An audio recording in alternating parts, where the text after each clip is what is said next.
പരിശുദ്ധാത്മാവിൻ കൂട്ടായ്മ വേണം. പരിശുദ്ധാത്മാവിൻ കാവൽ വേണം. പരിശുദ്ധാത്മാവൻ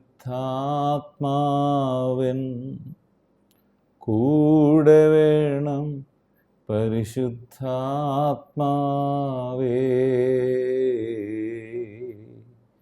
പരിശുദ്ധാത്മാവിൻ കൂട്ടായ്മ വേണം. പരിശുദ്ധാത്മാവിൻ കാവൽ വേണം. പരിശുദ്ധാത്മാവൻ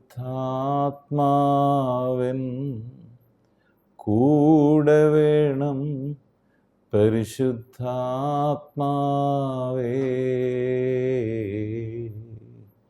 എന്നിൽ വസിക്കും നല്ല ആത്മാവേ, എന്നെ നടത്തും ദൈവാത്മാവേ, എന്നോടു മിണ്ടും എൻ കൂടെയിരിക്കും നല്ല സഖിയേ, നല്ല തുണയേ, പരിശുദ്ധാത്മാവേ. പരിശുദ്ധാത്മാവിൻ കൂട്ടായ്മ വേണം. പരിശുദ്ധാത്മാവിൻ കാവൽ വേണം. പരിശുദ്ധാത്മാവൻ കൂടെ വേണം. പരിശുദ്ധാത്മാവേ.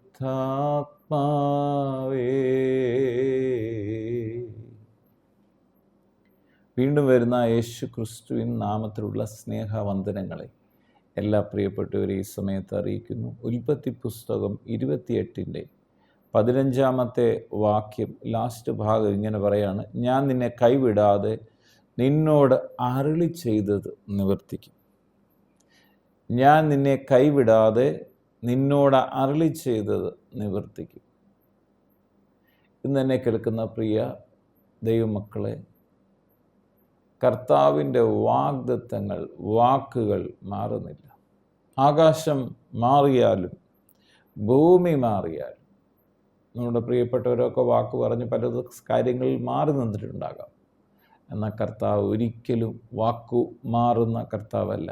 കർത്താവ് പറയാണ്, ഞാൻ നിന്നെ കൈവിടാതെ, നിന്നെ കയ്യെ വിടാതെ നിന്നോട് അരുളി ചെയ്തത് നിവർത്തിക്കും. നിങ്ങളിന്നൊരു ദൂത് കേട്ടിട്ടുണ്ടെങ്കിൽ നിങ്ങൾ അതൊരിക്കലും നിവൃത്തിയാവാതിരിക്കത്തില്ല. നിങ്ങൾ അനുഗ്രഹിക്കപ്പെടുമെന്നുള്ള വചനം അത് നിവൃത്തിയാകാതിരിക്കത്തില്ല. ഇവിടെ യാക്കോബിനോട് ദൈവം പറയുകയാണ്.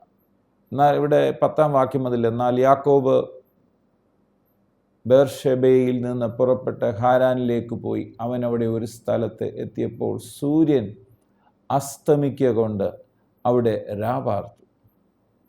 അവൻ ആ സ്ഥലത്തെ കല്ലുകളിൽ ഒന്നെടുത്ത് തലയണയായി വെച്ച് അവിടെ കിടന്നുറങ്ങി. അവനൊരു സ്വപ്നം കണ്ടു. ഇതാ ഭൂമിയിൽ വെച്ചിരിക്കുന്ന ഒരു ഗോവണി, അതിൻ്റെ തല സ്വർഗത്തോളം എത്തിയിരിക്കുന്നു. ദൈവത്തിൻ്റെ ദൂതന്മാർ അതിന്മേൽ കൂടി കയറുന്നതും ഇറങ്ങുകയും ആയിരുന്നു. അതിനു മീതെ യഹോവ നിന്ന് അരുളി ചെയ്തത്, ഈ സമയത്ത് യഹോവ അരുളി ചെയ്തതാണ്: ഞാൻ നിൻ്റെ പിതാവായ അബ്രഹാമിൻ്റെ ദൈവവും ഇസഹാക്കിൻ്റെ ദൈവവുമായ യഹോവ ആകുന്നു. നീ കിടക്കുന്ന ഭൂമിയെ ഞാൻ നിനക്ക് നൽകും, നിൻ്റെ സന്തതിക്കും തരും. എന്നെ വചനം കേട്ടുകൊണ്ടിരിക്കുമ്പം നമുക്കും നമ്മുടെ തലമുറകളെയും ദൈവം അനുഗ്രഹിക്കും. നീ വചനം കേട്ടുകൊണ്ടിരിക്കുമ്പം മറന്നു പോകരുത്. ഇവിടെ പറയാം, നീ കിടക്കുന്ന ഭൂമിയെ ഞാൻ നിനക്ക് തരും, നിൻ്റെ സന്തതിക്കും തരും. ദൈവമക്കൾ ഭൂമിയെ കൈവശമാക്കും. ദൈവിക വാഗ്ദത്തമാണ്, അത് സംഭവിക്കുക തന്നെ ചെയ്യും. നിങ്ങൾ യേശുവിനെ രക്ഷകനും കർത്താവുമായി അംഗീകരിച്ച വ്യക്തിയാണോ? നിങ്ങൾ ദൈവമക്കളായി മാറിയിരിക്കണം. യേശുവിനെ കൈക്കണ്ടപ്പോൾ ഞാനും നിങ്ങളും ദൈവ മക്കളായി മാറിയിരിക്കും. അങ്ങനെയാണെങ്കിൽ ഈ വചനത്തിൽ പറഞ്ഞിരിക്കുന്ന ഈ കാര്യങ്ങൾ നമ്മുടെ അവകാശമാണ്. പറയാണ്, ഇസ്ഹാക്കിന് ദൈവമായ യഹോവയാകുന്നു, നീ കിടക്കുന്ന ഭൂമി ഞാൻ നിനക്കും നിൻ്റെ സന്തതിക്കും തരും.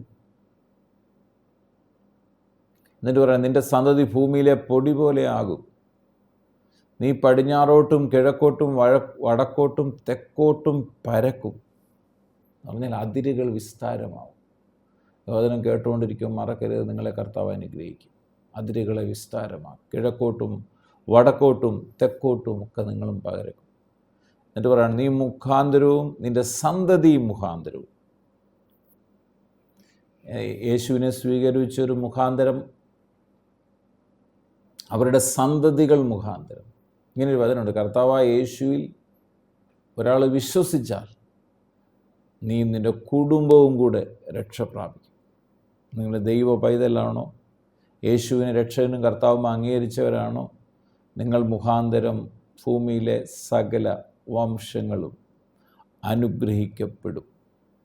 എന്നിട്ടാണ് പറയുക, ഇതാ ഞാൻ നിന്നോട് കൂടുണ്ട്. എന്താണ് അതിൻ്റെ ഉറപ്പ്? ഞാൻ നിന്നോട് കൂടുണ്ട്. ഇമ്മാനുവേൽ, ദൈവം നമ്മോട് കൂടെ. അതാണ് യേശു. നിന്നോട് കൂടുണ്ട്. നീ പോകുന്നിടത്തൊക്കെയും നിന്നെ കാത്ത് ഈ രാജ്യത്തേക്ക് മടക്കി വരുത്തും. എന്നെ കേൾക്കുന്ന പ്രിയപ്പെട്ടവർ, നിങ്ങളിവിടെ പോയാലും കർത്താവ് നിങ്ങളുടെ കൂടെ നിങ്ങളെ കാക്കും, സൂക്ഷിക്കും. നിങ്ങളെ മടക്കി അനുഗ്രഹത്തിലേക്ക് കൊണ്ടുവരും. ഞാൻ നിൻ്റെ കൈവിടാതെ നിന്നോട് അരുളി ചെയ്തത് നിവർത്തിക്കും. ദൈവം പറഞ്ഞ വാഗ്ദത്തങ്ങൾ, കൽപ്പനകൾ, അരുളപ്പാടുകളൊക്കെ നിവൃത്തീകരിക്കപ്പെടാൻ പോവുകയാണ്. വിശ്വസിച്ചാൽ. പിതാവെ, പ്രാർത്ഥിക്കുന്നു യേശു ക്രിസ്തുവിൻ നാമത്തിൽ. വചനം കേൾക്കുന്ന ഓരോ പ്രിയപ്പെട്ടവർക്ക് വേണ്ടി പ്രാർത്ഥിക്കുമ്പോൾ, കർത്താവെ, ഇവർ ഭൂമിയെ ഇവരുടെ സന്തതികളും ഇന്ന് വചനപ്രകാരം കേട്ടതുപോലെ കൈവശമാക്കുന്നവരായി തീരട്ടെ. പ്രാർത്ഥിച്ചാൽ കിഴക്കോട്ടും പടിഞ്ഞാറോട്ടും വടക്കോട്ടും തെക്കോട്ടും ഇവർ പരക്കട്ടെ. ഇവർ അനുഗ്രഹിക്കപ്പെട്ട അതിരുകൾ വിസ്താരമാകട്ടെ. ഇവർ മുഖാന്തരം ഭൂമിയിലെ സന്തതി മുഖാന്തരം ഭൂമിയിലെ സകല വംശങ്ങളും അനുഗ്രഹിക്കപ്പെടട്ടെ. കർത്താവ് കൂടുണ്ടെന്നുള്ള ഉറപ്പ്, പോകുന്നിടത്തൊക്കെയും കർത്താവ് കാത്ത് സൂക്ഷിച്ച് രാജ്യത്തേക്ക് മടക്കി വരുത്തുന്നത് ഇവർ കാണട്ടെ. കർത്താവ് കൈവിടാതെ ഈ പറഞ്ഞതെല്ലാം അരുളി ചെയ്തത് നിവർത്തീകരിക്കാൻ പോകുന്നതിനായി സ്തോത്രം. എന്നെ കേൾക്കുന്ന രോഗികൾ ഇപ്പോൾ സൗഖ്യമാകട്ടെ. ഹൃദയഭാരങ്ങൾ മാറിപ്പോകട്ടെ. ആകുല ചിന്തകൾ മാറട്ടെ. ഭയങ്ങൾ മാറിപ്പോകട്ടെ. കർത്താവായ യേശു ക്രിസ്തുവിൻ്റെ മഹത്വം ഓരോ വ്യക്തി ജീവിതങ്ങളിലും വ്യാപരിക്കട്ടെ. പ്രാർത്ഥിച്ചനുഗ്രഹിക്കും. സകല മഹത്വം അർക്കപ്പെട്ട കുഞ്ഞാട് യേശുവിൻ പൊന്നുനാമത്തിൽ തന്നെ. ആമേൻ. പരിശുദ്ധാത്മാവിൻ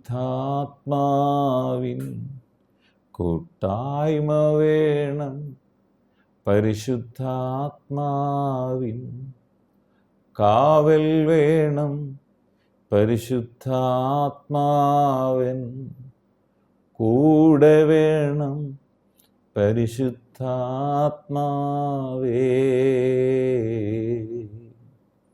എന്നിൽ വസിക്കും നല്ല ആത്മാവേ, എന്നെ നടത്തും ദൈവാത്മാവേ, എന്നോട് മിണ്ടും എൻ കൂടെയിരിക്കും. നല്ല സഖിയേ, നല്ല തുണയേ, പരിശുദ്ധാത്മാവേ.